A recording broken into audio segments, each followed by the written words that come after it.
Bismillahirrahmanirrahim. Alhamdulillahi Rabbil Alamin.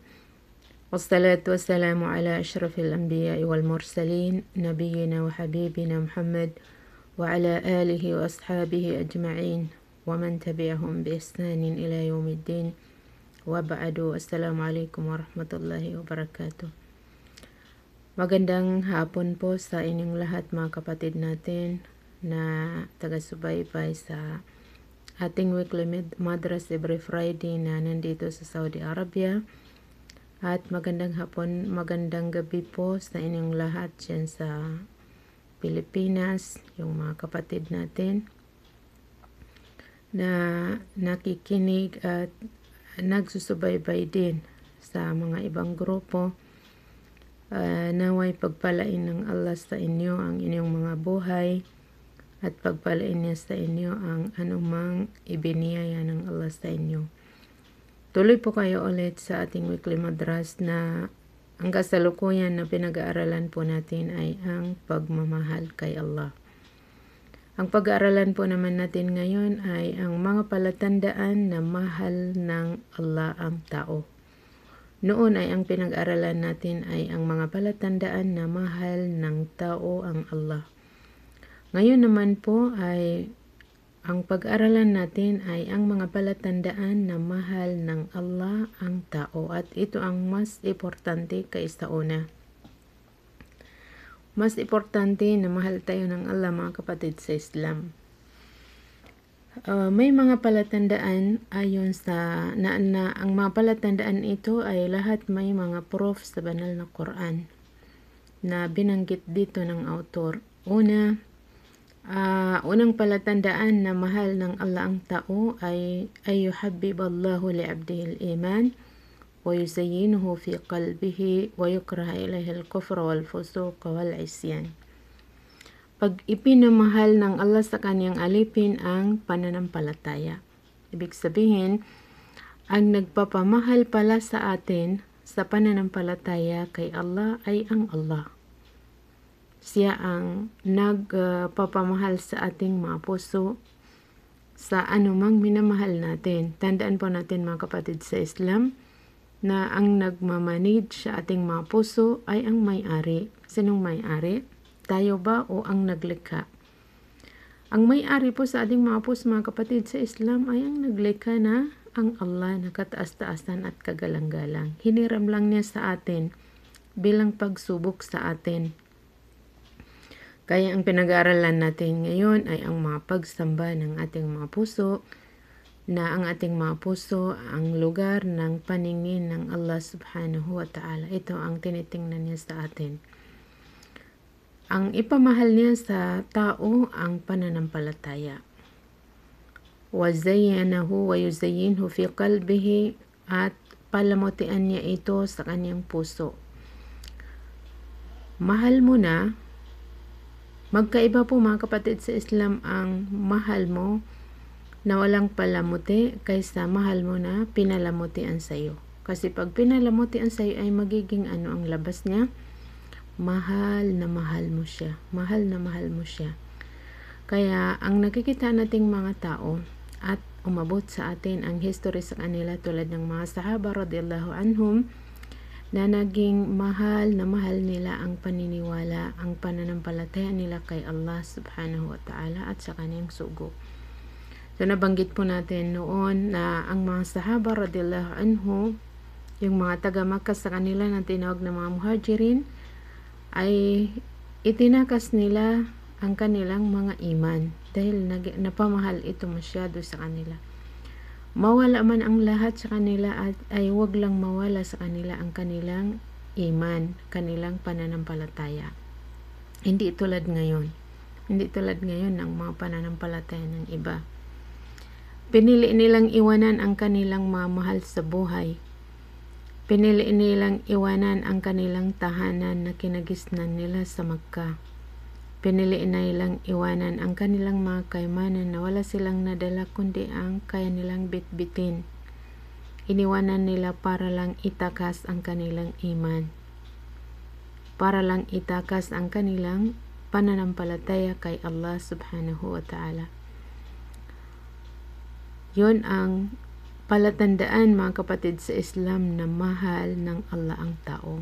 Na pagmahal mo ang iman mo, mahal na mahal mo ang pagka-Muslim mo, mahal na mahal mo ang pagka-mananampalataya mo, ay yun ang unang palatandaan na mahal ka ng Allah. Walhamdulillah. Kabilang sa mga palatandaan na mahal natin ang iman natin, mga kapatid, ay ginagawa natin ang mga bagay na maidadagdag sa ating pananampalataya. Kasi alam po natin na ang iman natin ay minsan tumataas, minsan ay bumababa. So, paano siya tumataas? Tumataas po siya sa pamagitan ng pagsamba kay Allah subhanahu wa ta'ala, ng maraming pagsamba. Tumataas po siya sa pamamagitan ng pagdagdag natin ng kaalaman. So, tingnan nyo, every time na nakarinig tayo ng mga lecture tungkol kay Allah, tungkol sa kanyang sugo, tungkol sa kanyang relihiyon, ay nararamdaman po natin na mas tumatamis sa atin ang ating mga iman. Tumatamis sa atin ang ating mga iman. So, yun ang palatandaan na mahal natin ang iman natin, na ginagawaan natin ang paraan na tumaas ito o di kaya madagdagan ito, tulad ng pakikinig natin sa iba't ibang mga uri ng lecture about sa Islam, tulad ng ginagawa natin dito sa group natin. Wa yukrahu ilayhi al-kufr, at ipinaayaw niya sa kanya ang pagkakafir. Ipinaayaw niya sa kanya ang pagkakafir at sa pagka-fusuk. Ang ibig sabihin ng fusuk ay ang alam na ng tao ang katotohanan, subalit hindi na ginagawa dahil iba ang kanyang ginagawa. Alam na niya ang matuwid na daan, subalit hindi dumadaan sa matuwid kasi dumadaan sa hindi matuwid na daan. Wal isyan, at pinapaayaw sa kanya na sumalungat sa utos ng Allah, sumalungat sa ipinagbawal ng Allah. Ano ang proof, mga kapatid, sa Islam? So, sinabi ng author, ito ang proof na mahanap natin sa Suratul Hujurat verse 7 to 8. Sabi ng Allah, wa'alamu anna fikum Rasulullah law yuti'ukum fi kathirin min al-amri la'anittum walakin Allah habbaba ilaykum al-iman wa zayyanahu fi qulubikum وكره إليكم الكفر والفسوق والعصيان أولئك هم الراشدون فضلا من الله ونعمة والله عليم حكيم. Ibig sabihin, wa'lamu, alamin ninyo, tandaan ninyo na talagang nasa inyo ang sugo ng Allah. Nasa inyo ang sugo ng Allah, kasama niyo ang sugo ng Allah. Ang kinakausap dito, mga kapatid, sa Islam ay ang mga sahaba radhiyallahu anhum, noong buhay pa ang sugo ng Allah. Subalit, kahit na hindi po natin kasama ngayon ang physical ng propeta, sumakanya na ang kapayapaan, ay kasama natin ang kanyang sunna na nakasulat, walang nabawas, walang naidagdag. Law yuti'ukum, kung susundin niya kayo, fi kathirin min al-amr, sa karamihan sa mga bagay. Ibig sabihin, kung kayo ang magkukumand sa kanya at susundin niya kayo para lang masunod niya ang gusto niyo, ay ano ang mangyari? La'anittum. Talagang mahihirapan kayo, masasaktan kayo ng tunay na pagkasakit. Masasaktan kayo masyado. Ang anat o mga kapatid, sa Islam ay ang halimbawa, nadurog ang buto, tapos nagamot, tapos nadurog ulit. Diba, mas masakit ang pagkadurog niya ulit kaysa unang pagkadurog. Yun ang anat. Ibig sabihin, masyado kayo masasaktan at masyado kayo magkakasala. Masyado kayo mahirapan.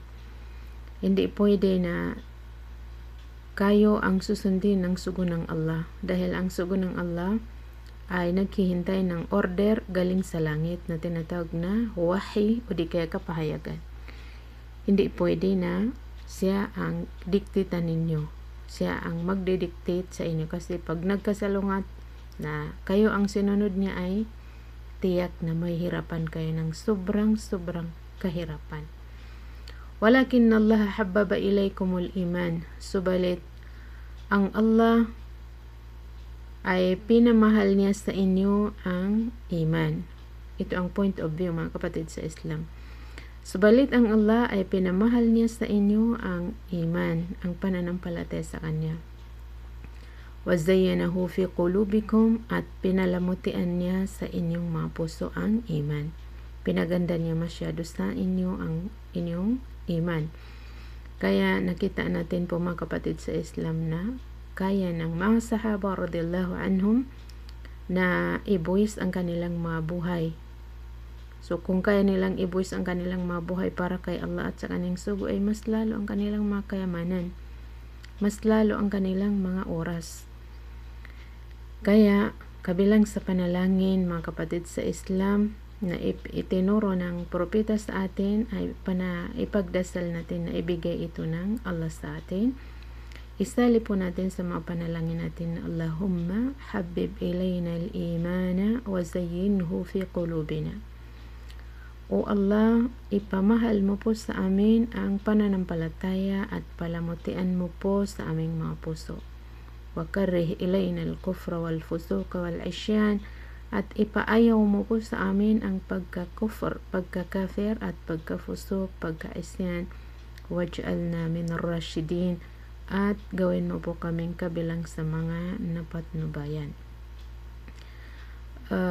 Balik tayo, mga kapatid sa Islam, sa verse na binabasa natin bilang katibayan na pag ipinamahal sa atin ang iman at pinalamutian sa ating mga puso at ipinaayaw sa atin ang pagkakafir at pagkafasik at pagkaisyan, ay palatandaan ito na mahal tayo ng Allah. Dalangin natin kay Allah na maging kabilang tayo sa mga taong may katangian na ganito. وَزَيَّنَهُ فِي قُلُوبِكُمْ وَكَرَّهَ إِلَيْكُمُ الْكُفْرَ, at ipinaayaw niya sa inyo ang pagka-hindi Muslim, kasi ang kufr ay ang pagka-hindi Muslim. Napag-aralan din po natin, mga kapatid sa Islam, na kabilang sa mga palatandaan na natikman mo ang tamis ng pananampalataya ay aayawan mo bumalik sa pagka-hindi Muslim. Ayaw na ayaw mo bumalik sa hindi pagka-Muslim, tulad ng pagkaayaw na ayaw mo maitapon sa impyerno. So, pag nararamdaman po natin na mahal natin ang ating iman at ayaw na ayaw natin bumalik sa hindi pagka-Muslim, ayaw na ayaw natin bumalik sa pagka-fasik, minsan alam na natin ang katotohanan, subalit hindi natin nagagawa kasi iba ang nagawa natin. Pero pag naramdaman natin na ayaw na natin yan gawin, yun ang pagka-fasik. Gusto na natin tahakin kung anuman ang turo ng Islam, ay palatandaan yan, mga kapatid sa Islam, na mahal tayo ng Allah subhanahu wa ta'ala. Siya ang nagpaayaw sa inyo sa pagka-kafir at sa pagka-fusuk at sa pagka-isyan. Ano ang isyan ulit? Ang pagsalungat. Ang utos ay hindi mo ginagawa. Ang bawal ay ginagawa mo. Yun ay isyan. Sinasalungat mo ang Allah at ang kaning sugo. So pag ayaw mo yan gawin, mahal na mahal mo ang iman mo. Ayaw na ayaw mo ang pagkakafir at ang pagkafusuk at ang pagka-asi. O sabi ng Allah, ulaika humur rashidun, yung mga taong yan ang mga napapaloob sa patnubay o di kaya matuwid na daan. Ar-rushd, yung tama, napapaloob sila sa tamang pag-iisip, tama ang kanilang ginagawa, tama ang kanilang tinatahak na landas. Fadlan min Allah wa ni'ma, kabaitan yan ng Allah, kabaitan na galing kay Allah, wa ni'ma, at saka biyaya. Hindi yan, mga kapatid sa Islam, makukuha dahil sa katalinoan natin. Hindi po yan makuha ng dahil sa pagnegosyo, dahil sa anumang paraan, kundi kabaitan yan at biyaya ng Allah na ipinipili niya kung sino ang nararapat na bigyan. Kaya kung nandito man ito sa atin, ay ito ay ibinigay ng Allah sa atin, at puriin natin ang Allah dahil kabilang tayo sa mga taong napili niya, nabibigyan niya ng ganito. Bakit?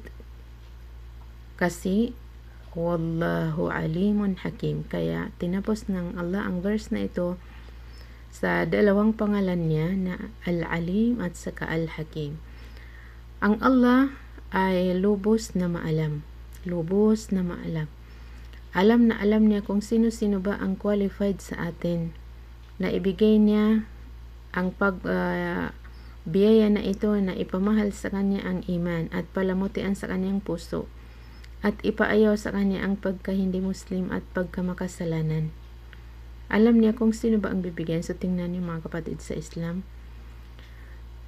ang Allah ay ibinibigay niya ang mundo sa taong mahal niya at saka hindi niya mahal. Parehas lang yan. Muslim or Christian ay nakikitaan nating yumayaman dito sa mundo. Subalit ang relihiyon ay hindi niya ibibigay sa taong hindi niya mahal.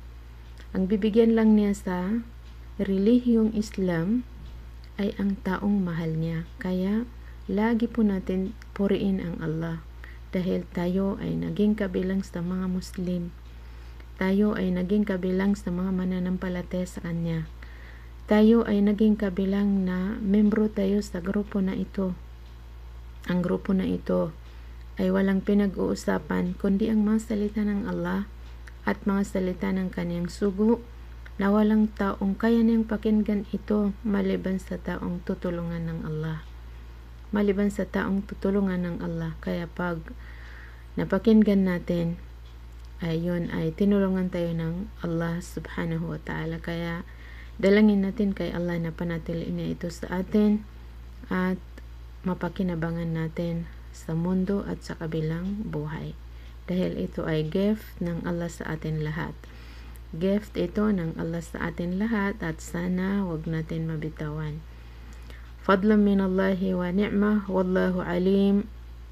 Wallahu alimun hakim. Ang Allah ay lubos na maalam. Alam na alam niya kung sino-sino ang qualified na bigyan niya ng kabaitan niya, bigyan niya ng ipamahal sa kanya ang iman at ipaayaw sa kanya ang kufur. Hakim, na alam niya ang ginagawa niya. Alam na alam ng Allah ang ginagawa niya. Linalagay niya ang bagay sa dapat lagyan. So, hindi niya dapat ilagay sa puso ng hindi Muslim ang pagmamahal sa kanyang faith. So, nakikita ng Allah mga kapatid sa Islam ang ating mga puso. Nakikita niya kung ano ba ang ori ng ating mga puso. Dapat ba ito lagyan ng pagmamahal sa iman o hindi? Dapat ba ito lagyan ng pagkaayaw sa pagka makasalanan o hindi?